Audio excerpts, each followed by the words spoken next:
Hello दोस्तों, कैसे हैं आप लोग। बहुत दिन के बाद मैं वीडियो पोस्ट कर रहा हूँ। तो आज हम बात करेंगे कि जब कोई इंसिडेंट या एक्सीडेंट होता है तो उसके फाइनेंशियल कॉस्ट कितनी होती है और कैसे कुछ कॉस्ट डायरेक्ट होती है जो हम देख सकते हैं और कुछ इनडायरेक्ट होती है जो छुपी हुई रहती है। जैसे आइसबर्ग, अगर कोई समुद्र में आइसबर्ग है तो उसके नीचे वाला पार्ट जो होता है वो छिपा रहता है। तो आज हम उसके बारे में चर्चा करेंगे। तो अगर बिजनेस पर्सपेक्टिव की बात करें तो बिजनेस के लिए एक्सीडेंट एक बड़ा नुकसान होता है। ना सिर्फ सामने दिखता है बल्कि छुपा हुआ भी होता है। आइसबर्ग जैसा एग्जाम्पल बेस्ट है। ऊपर थोड़ा सा दिखाई देता है जिसको डायरेक्ट कॉस्ट कहते हैं, पर नीचे बड़ा हिस्सा होता है जिसको इनडायरेक्ट कॉस्ट कहते हैं। तो इसलिए हम लोग आइसबर्ग एनालॉजी क्या है पहले ये समझना पड़ेगा। जो आइसबर्ग एनालॉजी है ना, यहाँ हम आइसबर्ग थ्योरी को समझते हैं। पहले जो ऊपर दिख रहा है, फॉर एग्जांपल आपको आगे दिखाएंगे, जो आइसबर्ग का वो थ्योरी है वो आगे दिखाएंगे आपको। जो ऊपर दिख रहा है, वो जो ऊपर दिखता है वो डायरेक्ट कॉस्ट है। जैसे हॉस्पिटल बिल हो गया, पर नीचे जो छुपा हुआ है वो ज़्यादा बड़ा होता है। जैसे प्रोडक्टिविटी का लॉस होना, रेपुटेशन डैमेज होना। लेकिन ये ही कंपनी को सिंक कर सकता है। मतलब कि ये जो इनडायरेक्ट कॉस्ट है ना, वो कंपनी को डुबा सकता है। तो क्या क्या डायरेक्ट कॉस्ट है पहले उसके बारे में हम लोग देख लेते हैं।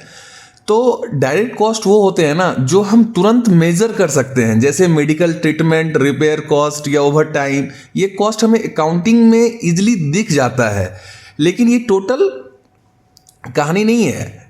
एक्चुअली सिर्फ डायरेक्ट कॉस्ट ही कहानी नहीं है, इसके पीछे इनडायरेक्ट कॉस्ट भी है। तो इनडायरेक्ट कॉस्ट क्या है, तो पहले हमको ये भी समझना पड़ेगा। तो इनडायरेक्ट कॉस्ट वो होते हैं जो एक्सीडेंट के बाद धीरे धीरे सामने आते हैं। जैसे एम्प्लॉय का मोरल डाउन हो जाता है, न्यू स्टाफ हायर करने में पैसे खर्च होते हैं, कस्टमर का ट्रस्ट लूज हो जाता है, या फिर पेनाल्टी भी लग सकता है एक्सीडेंट या इंसिडेंट होने के बाद। तो ये सब छुपी हुई कॉस्ट होती है, पर ज़्यादा डैमेज यही वाली कॉस्ट करती है। समझ रहे हैं ना। इसमें ये सारे जो एग्जाम्पल्स दिए हुए हैं ये इनडायरेक्ट कॉस्ट के एग्जाम्पल्स हैं। आप लोग देख सकते हैं ये सारे जो हैं सारे इनडायरेक्ट कॉस्ट के एग्जाम्पल्स हैं, और ये सारे डायरेक्ट कॉस्ट के एग्जाम्पल हैं। आप देख सकते हैं यहाँ पे ये देखिए। पहले डायरेक्ट कॉस्ट में क्या क्या है। फर्स्ट एड ट्रीटमेंट है, वर्कर सिक पे है, हॉस्पिटलाइजेशन कॉस्ट है, कंपनसेशन टू विक्टिम्स है, repair replacement of damage structure and plant, lost और damage product, loss of production time, over time to make up lost time. यानी ये सब चीज़ें जो है, rehabilitation and return to work cost, ये सब डायरेक्ट कॉस्ट में आते हैं। इसमें पैसा तुरंत लगता है।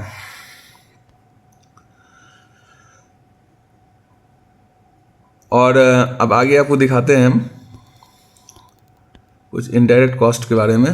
ये देखिए, ये सारा जो है ना, ये सारा इनडायरेक्ट कॉस्ट है। क्या क्या एग्जांपल्स हैं। Loss of staff from productive duties, loss of staff moral and productivity, cost of remedial action post investigation, compliance and legal enforcement expenses, recruitment and training and replacement of workers. यानी ये सब चीज़ जो भी है ये indirect cost में आते हैं।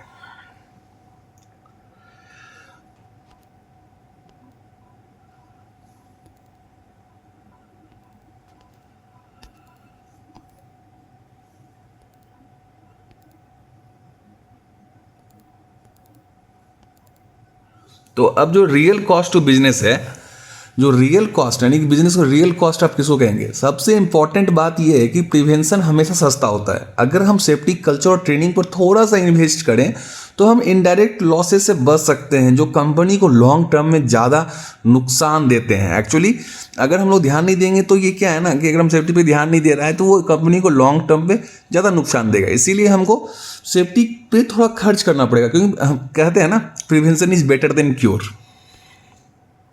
देखिए अभी आपको बता रहा था, ये देखिए ये आइसबर्ग है, ये आपको दिख रहा है ना। मैं दिखाता हूँ अभी आपको। ये देखिए ये आपका आइसबर्ग है, दिख रहा है ना आइसबर्ग। ये ऊपर कितना सा निकला हुआ है, और ये देखिए नीचे की तरफ कितना सारा है। ये नीचे देखिए, नीचे का पोर्शन कितना बड़ा है, देख रहे हैं ना। नीचे बड़ा पोर्शन है, ऊपर छोटा पोर्शन है। तो ये चीज़ जो है ना, ये चीज़ का हम लोग को हमेशा ये ध्यान रखना है कि ऊपर इतना छोटा सा पोर्शन, और फिर नीचे इतना बड़ा पोर्शन, ये नीचे जो ग्रीन कलर से मार्क है वो इनडायरेक्ट कॉस्ट है। आप देख सकते हैं कोई भी इंसिडेंट का जो इनडायरेक्ट कॉस्ट होता है वो कितना ज़्यादा होता है और डायरेक्ट कॉस्ट कितना कम होता है। ठीक है, तो ये चीज़ हमको हमेशा ये ध्यान रखना है, ये फिगर हमेशा ध्यान में रखना है।